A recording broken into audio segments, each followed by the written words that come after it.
Guys, welcome to series Shifu. आज मैं एक बहुत ही अच्छे famous fantasy Chinese show love you forever को शुरू करने वाली हूँ।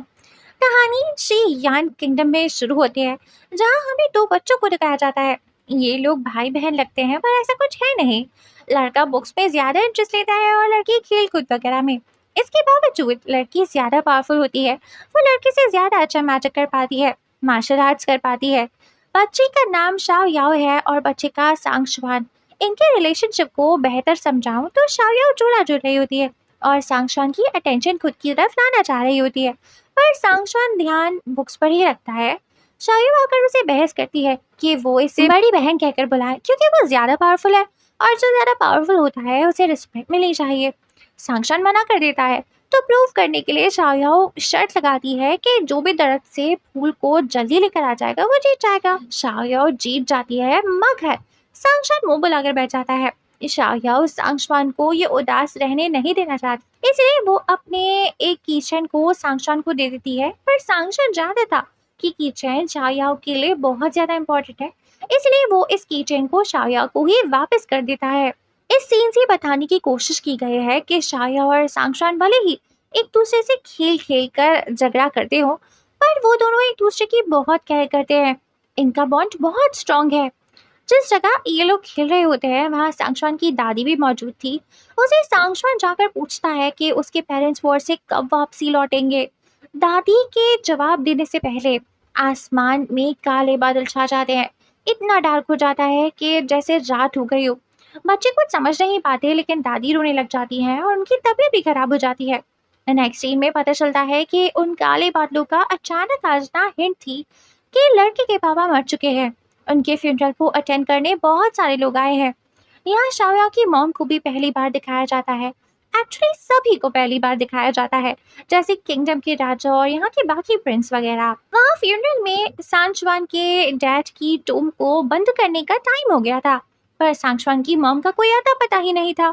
लोगों के बोलने पर राजा ऑर्डर दे देते हैं कि कब्र को सील कर दिया जाए, पर सांगशुआन राजा को बोलता है कि मेरे डैड का फ्यूनरल है, मॉम के आने का वेट करना चाहिए। लेकिन इस किंगडम का नाइन्थ प्रिंस यानी सांगशुआन के पापा का भाई बोलता है कि मेरे डैड का ऑर्डर तुम्हारे जैसे नादान बच्चे की वजह से रुक नहीं सकता, अपनी कुर्सी पर बैठ जाओ। शाओ सांगशुआन का साथ देने के लिए आगे आती है और बोलती है इस नाइन्थ प्रिंस को कि नादान तो तुम लग रहे हो, इतने बड़े हो गए हो, लेकिन लगता है दिमाग नहीं बड़ा हुआ। सांगशुआन भी बोलता है कि ये मेरे पापा का फ्यूनरल है और फैसला मेरा होना चाहिए, नाइन्थ अंकल का नहीं। नाइन्थ अंकल बोलते हैं कि रिचुअल्स में देरी नहीं होनी चाहिए। यहाँ एंट्री लेती है सांगशुआन की मॉम, जो कि लाल कपड़ों में यहाँ आती है और नाइन्थ अंकल को कन्फ्रंट करती है। असल में नाइन्थ अंकल ने अपने किसी खुफिया मकसद की वजह से मिलिट्री का ऑर्डर लेट पहुंचाया, जिस वजह से सांगशुआन के डैड मारे गए और साथ ही उसकी मॉम की क्लैन के 6000 सोल्जर्स भी। यही उसकी मॉम भी अभी सबको बता रही होती है। वो सांगशुआन की मॉम अकेली ही बची है जो कुछ भी करके इन सब का बदला लेना चाहती है और अपने खंजर को निकालकर सीधा नाइन्थ अंकल के चेस्ट पर वार कर देती है और वो उसी वक्त घिर जाते हैं। राजा गुस्सा हो जाते हैं और ऑर्डर देते हैं कि सांगशुआन की मॉम को जेल में डाल दो और उस पर मुकदमा चलेगा। गार्ड सांगशुआन की मॉम को अरेस्ट करने आ रहे थे, पर वो बोलता है कि मेरी माँ ने मेरे पापा और बाकी सारे सोल्जर्स की मौत का बदला ही तो लिया है, इसमें गलत क्या है। शायद सांगशुआन की मॉम के पास ज्यादा वक्त नहीं बचा था। वो इसके पास बैठती है और उसे बोलती है कि मैं तुम्हें बड़ा होते देखना चाहती थी, पर ऐसा नहीं हो पाएगा। मैं तुम्हारे पापा से बहुत प्यार करती हूँ और मुझे उनके पास जाना होगा। वो अकेले हैं। एक दिन जब तुम्हारी जिंदगी में प्यार आएगा और तब तुम मुझे समझ पाओगे। वो अपने सर से एक फ्लावर निकालकर सांगशुआन को दे देती है और बोलती है कि तुम ये फूल उसे देना जिसे तुम प्यार करो, और फिर उसे शाओ की मॉम के पास भेज देती है।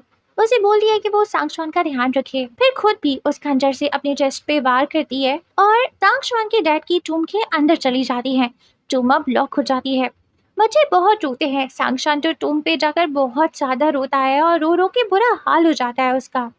यहाँ पर फ्यूनरल के बाद सब घर जा चुके थे।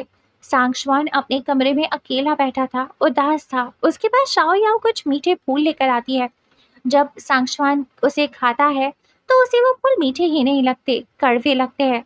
शाओ याओ कहती है कि फूल मीठे ही है, बस तुम इतने उदास हो कि इन फूलों की मिठास को फील ही नहीं कर पा रहे हो। सांगशुआन कहता है कि उसकी मॉम ने उसे क्यों छोड़ दिया, जिस पर शाओ याओ कहती है कि तुम्हारी मॉम ने तुम्हें नहीं छोड़ा, वो बस तुम्हारे डैड के पास चली गई हैं क्योंकि वो अकेले थे।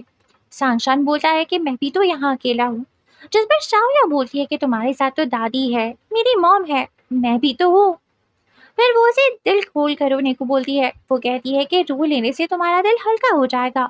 वो उसे शरबत टाइप का कुछ पिलाती है और फिर सांगशान बहुत रोता है, अपने दिल का सारा दर्द शाया के गले रखकर रो रो कर निकाल देता है। इतने में दादी भी बीमार हो जाती है और उनके मुंह से खून निकलने लगता है।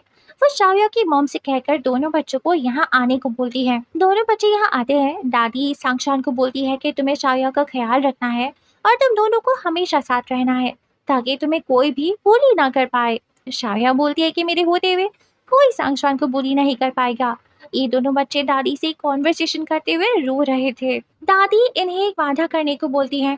वादा ये था कि हमेशा तुम दोनों को एक दूसरे का ख्याल रखना है, एक दूसरे पे भरोसा करना है।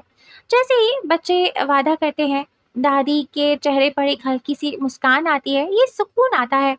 फिर वो उसी वक्त मर जाती हैं। कुछ दिन के बाद सांगशान अकेला बैठा सोच रहा होता है कि वो किसी को प्रोटेक्ट नहीं कर पाया, ना अपनी माँ को ना दादी को। इतने में कुछ बच्चे आकर उसे बुली करते हैं, उसे ऑर्फन कहकर बुलाते हैं। सांगशान को ज्यादा मार्शल आर्ट्स भी नहीं आता था, इसलिए वो सब बच्चे इसे मारने लगते हैं।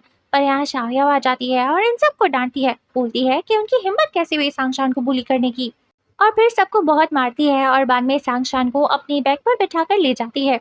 रास्ते में सांगशान उसे कहता है कि शाओया एक दिन उसे छोड़कर चली जाएगी, पर शाओया प्रॉमिस करती है कि वो हमेशा सांगशान के साथ रहेगी। अब फैमिली में कोई मर्द नहीं बचा था सिवाय छोटे सांगशान के, जो इतना छोटा था कि वॉर पर नहीं जा सकता था।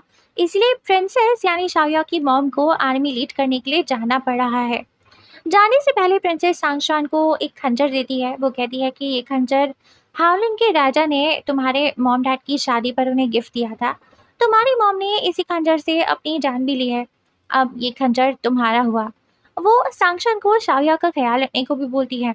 अगले दिन सुबह प्रिंसेस यानी शाओया की मॉम निकलने वाली थी, पर वॉर पे जाने से पहले वो दोनों बच्चों से मिलती है। वो शाओया को एक लॉकेट पहनाती है और बोलती है कि वो उसे हमेशा अपने पास रखे, और ये भी बताती है कि मैं तुम्हारी बहुत केयर करती हूँ। शाओया बोलती है कि अगर आप मेरी इतनी केयर करते हो तो मुझे छोड़कर मत जाओ, पर उसकी माँ कहती है कि ये ज़रूरी है। अब प्रिंसेस आर्मी के साथ वॉर पर निकल जाती है। दोनों बच्चे अब यहाँ अकेले बच जाते हैं। कुछ मौसम बीत जाते हैं और अब इन्हें खबर सुनाई देती है कि प्रिंसेस भी मर चुकी है। इसलिए दोनों राजा के पास महल में आते हैं। राजा बताते हैं कि शाओया की माँ दुश्मन को मारते हुए खुद भी मर गई, पर शाओया एक्सेप्ट नहीं कर पा रही थी। वो वहाँ से चली जाती है। राजा बाकी जो रूम में सारे सोल्जर्स खड़े थे उन सबको यहाँ से जाने को बोलते हैं और अकेले में सांगशान से बात करते हैं। उसे पहले कहते हैं कि वो शाओया का ख्याल रखे, उसे मूव ऑन होने में वक्त लगेगा। वो और भी कहते हैं कि प्रिंसेस यानी शाओया की मॉम और सांगशान के डैड ने मुल्क के लिए अपनी जान दे दी है और वो हीरो बन गए हैं। एक दिन तुम भी बड़े होकर हीरो बनोगे, यहाँ के लोगों को बचाओगे। सांगशान बोलता है कि मैं कसम खाता हूँ मैं कभी भी वो हीरो नहीं बनूंगा। मैं कभी मुल्क के लिए अपने बीवी बच्चों माँ को छोड़कर कहीं नहीं जाऊंगा, उन्हें अकेले रोने नहीं छोड़ जाऊंगा। मैं नहीं चाहता कि मेरे चले जाने के बाद उन्हें दर्द हो, मेरी यादों में जीना पड़े, बल्कि मैं तो जीऊंगा और अच्छे से जीऊंगा ताकि मैं शीयान का राजा बन सकूं। राजा बोलते हैं कि राजा बनना हीरो बनने से कई ज्यादा मुश्किल होता है, पर सांगशान बोलता है कि उसे डर नहीं लगता, वो इस पोजीशन तक पहुंचने के लिए कुछ भी करेगा। राजा बोलते हैं कि मैंने फैसला करा है कि मैं शाओया को दूर भेज रहा हूँ, वो वहाँ कुछ सीख पाएगी और सेफ भी रहेगी। सांगशान तो ये बात सुनकर हिल ही जाता है और गिड़गिड़ाने लगता है। बोलता है कि राजा शाओया को यहाँ से दूर ना भेजे, मैं खुद उसे प्रोटेक्ट करूंगा। सांगशान अपने घुटनों पर बैठ जाता है और अपने सर को जमीन पे पटक पटक के रिक्वेस्ट करता है कि प्लीज राजा, आप शाओया को मुझे दूर मत भेजो, मुझे उसे प्रोटेक्ट करना है। राजा बोलते हैं कि तुम्हारे अंदर अभी इतनी हिम्मत नहीं है कि तुम उसे प्रोटेक्ट कर सको। अगर कोई शाओया को नुकसान पहुंचाने आएगा तो तुम उसे ऐसे ही जमीन पर बैठकर गिड़गिड़ा कर प्रोटेक्ट करोगे क्या? वो कहते हैं कि जो तुम पाना चाहते हो यानी राजा बनना चाहते हो, वो तुम ऐसे गिड़गिड़ा कर कभी हासिल नहीं कर पाओगे। अब दिखाते हैं इन दोनों बच्चों की आखिरी मुलाकात को, एक दूसरे को गुड बाय करते हैं ये दोनों। सांगशान शाओया को बोलता है कि वो जल्दी उसे वापस लेने आएगा। शाओया जाने से पहले सांगशान को अपने वही वाला पेंडेंट जो वो पहले फर्स्ट सीन में दे रही थी वो अब दे देती है और सांगशान उसे एक्सेप्ट भी कर लेता है। और फिर शाओया वहां से चली जाती है। इस मैजिकल वर्ल्ड में पालकी भी हवा में उड़ती है, तो सांगशान ऊपर ही देख रहा होता है। जब शाओया थोड़ा दूर चली जाती है तो वो बहुत रोता है, जोर जोर से चिल्लाता है, शाओयाओ शाओयाओ चिल्लाता रहता है, और शाओयाओ भी बहुत रो रही होती है। मुझे लगता है कि अब तक बहुत दुखी ड्रामा चल रहा है, लेकिन गाइस अब इस शो में आता है लीप। कहानी 10 साल नहीं, 12 साल नहीं, पूरे 3000 साल आगे पहुंच जाती है। अब तक आप लोग सोच रहे होंगे कि पता नहीं क्या हो रहा है, कौन लोग हैं, 3000 साल कैसे गुजर गए। तो लेट मी एक्सप्लेन। क्योंकि जो इस तरह के चाइनीज फैंटेसी शोज नहीं देखता, उन्हें समझने में मुश्किल हो सकती है। इतना समझ लो कि कॉन्टिनेंट का नाम दा हुआंग है। यहाँ इंसान, डाइटीज और डीमंस एक साथ रहते हैं। डीमंस यानी वो लोग जो एनिमल्स होते हैं और इंसानों में कन्वर्ट हो जाते हैं बहुत बहुत साल प्रैक्टिस करने के बाद। यहाँ इस कॉन्टिनेंट में 3 किंगडम्स हुआ करते हैं जिन्हें डाइटीज रूल करते हैं। हाउलिंग किंगडम जो बहुत अमीर है और लग्जरियस लाइफ जीते हैं वहाँ के लोग। शाया भी असल में यहीं से बिलोंग करती थी। वो हाउलिंग के राजा की बेटी है। उसकी मॉम हाउलिंग की क्वीन थी, पर अनफॉर्चुनेटली हाउलिंग के राजा और प्रिंसेस यानी शाओयाओ की मॉम का डाइवोर्स हो चुका था, जिसके बाद शाओयाओ की मॉम शाओयाओ के साथ वापस शीयान में शिफ्ट हो गई, क्योंकि वो ओरिजिनली शीयान से ही बिलोंग करती थी। दूसरा किंगडम है चेनडोंग किंगडम, जो अपनी फर्टाइल लैंड और पॉपुलेशन की वजह से फेमस है। तीसरा किंगडम है शीयान, जहाँ स्ट्रिक्ट रूल्स हैं, अपनी मिलिट्री पावर की वजह से जाना जाता है। ये वही किंगडम है जहाँ हम अब तक थे। सांगशुआन जहाँ रहता है, वो वाला किंगडम जहाँ अब तक स्टोरी चल रही थी, उसी जगह पर जहाँ पूरा कॉन्टिनेंट 3 किंगडम्स में डिवाइडेड है, वहाँ एक ऐसा टाउन भी है जहाँ किसी का राज नहीं चलता, जो किसी किंगडम के अंडर नहीं आता। इस जगह का नाम है चिंगशुई सिटी। यहाँ एक आदमी जिसका नाम मिस्टर स्टोन है, क्योंकि वो स्टोन डीमन है, वो सबको यहाँ की पॉलिटिकल सिचुएशन के बारे में बता रहे होते हैं और कुछ कहानियां सुना रहे होते हैं डाइटीज के बारे में। हुआ कुछ यूं था कि शियान किंगडम और चेनडोंग किंगडम के बीच में जंग छिड़ गई थी। पहले चेनडोंग वालों ने शियान किंगडम को हरा दिया था, जिस वजह से सांगशुआन के पापा और सोल्जर्स मारे गए थे। फिर शाओयाओ की मॉम ने चेनडोंग के जनरल को हरा दिया, और ऐसे करते हुए वो खुद भी मर गई। उस दिन के बाद से शियान किंगडम ने चेनडोंग किंगडम को टेक ओवर कर लिया, और 3 की जगह 2 किंगडम बच गए, शियान और हाउलिंग। इन दोनों की भी राइवलरी चलती रहती है। अब सांगशुआन और शाओयाओ का क्या हुआ, ये तो मिस्टर स्टोन बताते हैं कि शाओयाओ तक माउंटेन पर ही है, और सांगशुआन को तो हाउलिंग किंगडम ने हॉस्टेज बना लिया है। वो वहाँ की सेकंड प्रिंसेस के साथ कूदता रहता है। यहाँ सांगशान को भी दिखाते हैं, जो अब जवान हो चुका है। उसके हाथ में वही पेंडेंट था जो शाओ यांग ने उसे दिया था। वो इस वक्त यहीं चिंगशुई सिटी में आया हुआ है हावलिंग की सेकंड प्रिंसेस के साथ। अब ये प्रिंसेस कौन है और हावलिंग के बाकी लोगों को भी हम नेक्स्ट वीडियो में एक्सप्लेन करेंगे, क्योंकि ये वीडियो ऑलरेडी बहुत ज़्यादा लंबी हो गई है। यहाँ हमें दिखाते हैं एक आदमी को जो यहाँ मिस्टर स्टोन की स्टोरीज को सुनने के लिए आया हुआ होता है। ये राज की बात है, लेकिन चलो बता ही देती हूँ। ये कोई लड़का नहीं है, बल्कि शाओ याओ ही है, जो जवान हो चुकी है, लेकिन वो लड़का बन के घूमती है। और इसकी हरकतों को देखकर बिल्कुल भी नहीं लगता कि इसको कुछ याद भी है। तो हम फिलहाल समझते हैं कि इसकी याददाश्त चली गई होगी। अभी उसने अपना नाम श्याओ लियो रखा हुआ है। सब इसे मर्द ही समझते हैं, और वो एक डॉक्टर है जो फर्टिलिटी की दवाइयाँ बनाने के लिए फेमस है। यहाँ एक लड़की प्रेग्नेंट होती है, उसे लेबर पेन होने लगता है, पर आसपास कोई लेडी डॉक्टर नहीं थी। तो सब शाओ लियो को इसे ऑपरेट करने को बोलते हैं, लेकिन शाओ लियो बोलती है, मतलब बोलता है कि मैं तो लड़का हूँ, मैं कैसे ऑपरेट करूँ। अब इस प्रेग्नेंट औरत के कान बड़े हो जाते हैं एक भालू की तरह। वो असल में एक खरगोश है, यानी रैबिट डीमन है, जिसे ह्यूमन फॉर्म मिली हुई है। यहाँ आसपास बाकी सारे लोग भी ऐसे ही है। कोई एनिमल कन्वर्टेड ह्यूमन है, तो कोई इंसान है, तो कोई डाइटी है। शाओ लियो जो अभी लड़का ही बना हुआ है, वो मान जाता है और इस औरत के बेबीज को डिलीवर करता है। इस औरत को 7 बच्चे यानी 7 बनीज पैदा हुए होते हैं।